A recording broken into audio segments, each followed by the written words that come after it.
So I needed new work boots last month. Found a pair at Walmart for $35. My buddy spent $180 on a pair from Red Wing. I laughed at him.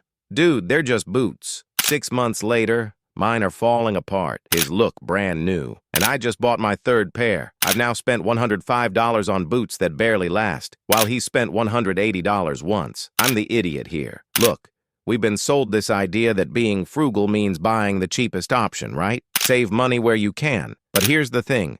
Cheap isn't frugal. Cheap is expensive. And I'm going to show you exactly how buying cheap is a poverty trap that most people never escape from. There's actually a famous economic concept about this. It's called the Boots Theory of Economic Unfairness. It goes like this. A poor man buys $10 boots that last one season. A rich man buys $50 boots that last 5 years. Over 10 years, the poor man spends $100 on boots. The rich man spends $50. The poor man literally pays double for being poor. Let me give you some real numbers. Cheap work shoes from Payless, $25.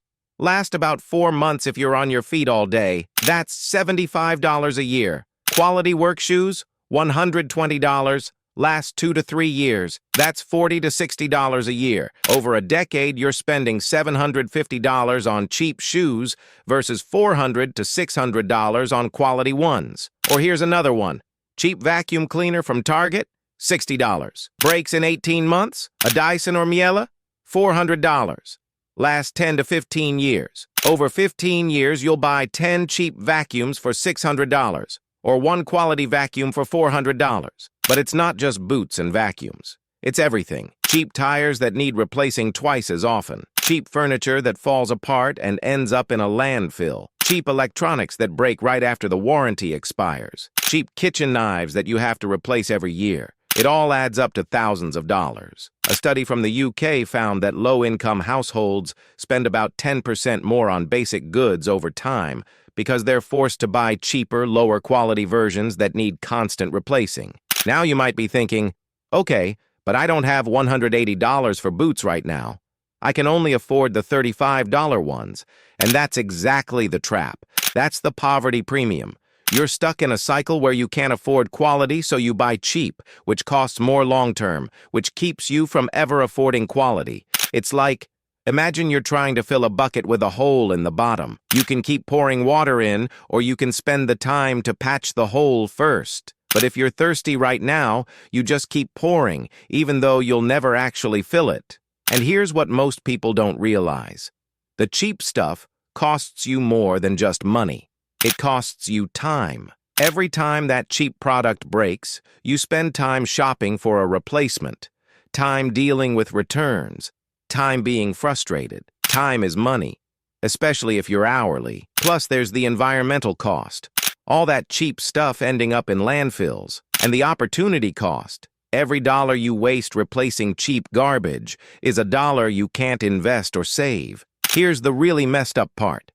Companies know this. They've built entire business models around it. They make products just good enough to get past the return window, but designed to fail right after. It's called planned obsolescence. They profit from you being stuck in the cheap replace cheap cycle. Look, the harsh truth is, buying cheap is expensive. It's a poor person's tax that nobody talks about. And the worst part?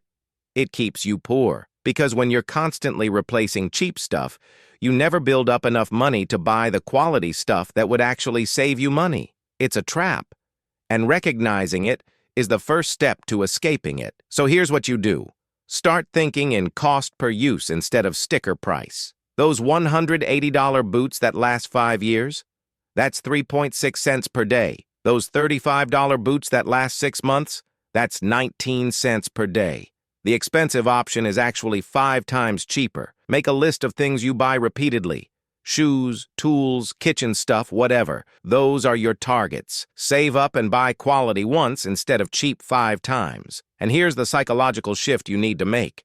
Stop seeing the price tag as the cost. The real cost is price divided by how long it lasts. A $400 item that lasts 10 years is cheaper than a $100 item that lasts 2 years. Think of quality purchases as investments. You're not spending $180 on boots.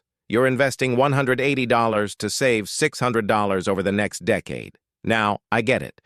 If you're broke right now, you can't just suddenly afford everything quality. So here's the strategy. Every time a cheap item breaks, that's your signal. Instead of immediately replacing it with another cheap version, save up for the quality version. Even if it takes a few months, break the cycle one item at a time. Look, you work too hard for your money to waste it on garbage that falls apart. Every cheap purchase is a vote to stay in the cycle. Every quality purchase is a step toward breaking free. Stop buying cheap, start buying less but better. If this changed how you think about spending, hit subscribe.